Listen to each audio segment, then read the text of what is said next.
Nothing better than being out in the garden, especially in the middle of summer when things are growing like crazy. We've got corn that's just ready to be fertilized. We've got squashes that are growing like crazy. This is just a fun time to be outside. But critical time for the corn to get it fertilized so it's going to produce well for us. Every year I have people that come in, they're like, hey, my corn didn't grow as tall this year. It was a lot shorter and the ears were smaller and they didn't fill out all the way, or else they didn't produce at all. And a lot of times they blame the variety of corn. It's like it's the corn's fault, you know, don't give me that variety.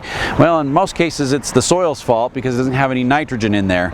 And so the corn needs nitrogen. It feeds pretty much strictly on nitrogen, and without nitrogen your stalks won't be tall, the ears will be small, and they won't fill out all the way, and you won't get good production. So at 3 intervals we like to fertilize the corn, usually at about 12 inches tall, when it's about 3 feet tall, which is about where we're at right now, and when it really starts to tassel. And so we're at a critical time where we want to fertilize the corn, and we're going to use a straight nitrogen. There's a lot of different varieties out there. I've used a natural fertilizer called Milorganite that has a high natural source of nitrogen in there that works great for the corn.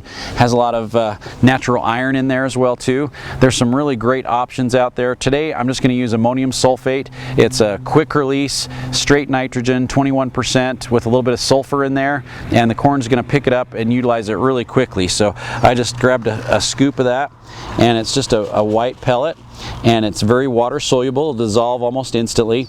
And as I go down the corn, I like to put about a teaspoon to a tablespoon around each cluster. And when I'm applying it, I don't do it this specifically, but it should look about like that. So about a teaspoon to a tablespoon for each cluster of corn, and I'll just walk down the rows and just sprinkle it as evenly as possible so that each cluster of corn gets the right amount of fertilizer. You can do it a couple different ways. I just use my hand, just walk down the row and just broadcast it in there. If you get some on the leaves, it'll burn the leaves a little bit, so just be aware to try and get it on the ground only. Some people will use a broadcast spreader, either a handheld or over the shoulder like this. You can just like put your fertilizer in there, sling it over your shoulder, and then use the fertilizer spreader to apply the fertilizer as you walk down the rows. Uses more fertilizer and ends up feeding the weeds as well too, but it's a lot faster and it's very easy to do with a fertilizer spreader like that. But it's essential that you get that nitrogen on the ground around the plants and then water it.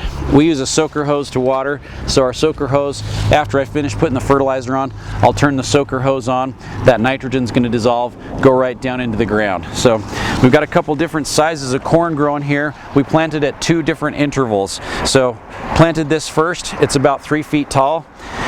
Planted another crop about 2 weeks later, and it's getting close. It's almost 12 inches tall, so I'm about ready to fertilize this for the first time. And so 2 weeks between these plantings, could be about 2.5 weeks, and then 2.5 weeks after that we planted some more, and this is just coming up. So this is only about, it's only been planted about 10 days, so this is just really starting to go. So we've got multiple intervals of corn that we'll be able to harvest throughout the summertime. So it's essential that you do a little bit of fertilizing, make sure the corn gets the nitrogen when it needs it, and if you do that, keep it well watered, deep watered when it needs it, you'll have great corn production all throughout the summer and even into the fall with some late crops.